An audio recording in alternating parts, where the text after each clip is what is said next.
L'expérience que je partage aujourd'hui concerne un projet que l'on a appelé d'autonomisation d'HEC Paris. HEC était une école qui n'était ni plus ni moins qu'un service de la Chambre de commerce de Paris jusqu'en 2015 et il a été décidé donc en 2016 de devenir un établissement autonome afin d'accompagner le développement et la compétitivité de l'entreprise sur les années à venir. Donc le projet consistait à intégrer au sein d'HEC Paris l'ensemble des fonctionnalités de gestion qui étaient auparavant opérées par notre maison mère afin d'être totalement autonome. Le projet a d'abord consisté à identifier quelles étaient toutes les briques du système d'information qui devaient être transférées de notre maison mère au sein de notre établissement et puis ensuite pour chacune des briques identifier les scénarios, donc soit continuer à utiliser les solutions de notre maison mère en séparant au sein de ces solutions donc la chambre de commerce d'HEC, soit avoir nos propres solutions internes. Et puis derrière, il fallait dérouler un projet, je dirais, classique de choix de solution, approvisionnement de la solution, contractualisation et intégration au sein de l'établissement. Tout ça accompagné bien entendu d'une couche de conduite du changement.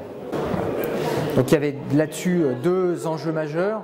Un qui était d'assurer la continuité de service. Vous pensez bien que HEC donc, assurait des services en 2015, il fallait continuer à assurer les mêmes services en 2016 et assurer une totale transparence par rapport à ça.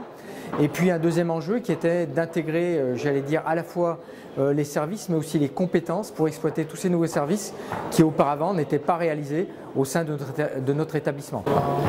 En termes de résultats, bien entendu, ça a été la mise en service de tous ces systèmes dès le 1er janvier 2016. Le fait de pouvoir opérer toutes les fonctions de gestion de manière autonome dès le 1er janvier 2016. Et puis surtout, le principal résultat qui correspondait à des enjeux majeurs, qui était d'assurer tout cela dans une totale transparence. C'est-à-dire que le service a continué à s'exécuter dans les mêmes conditions en 2015 qu'en 2016 et aucun impact sur notre clientèle et notre activité.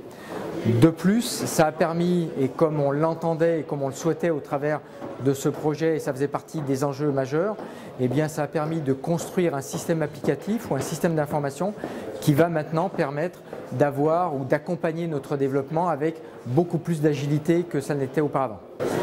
Dans le cadre de ce projet, on est tenté par faire des études et des études et des études et creuser chaque problématique toujours plus loin.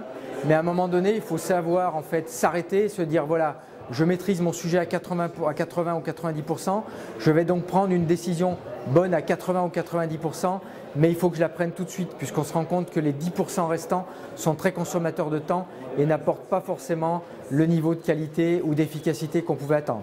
Donc faites votre étude et arrêtez-vous à un moment donné, considérez que ce que vous avez appris et la décision que vous allez prendre est suffisamment bonne pour pouvoir avancer et enclencher votre projet.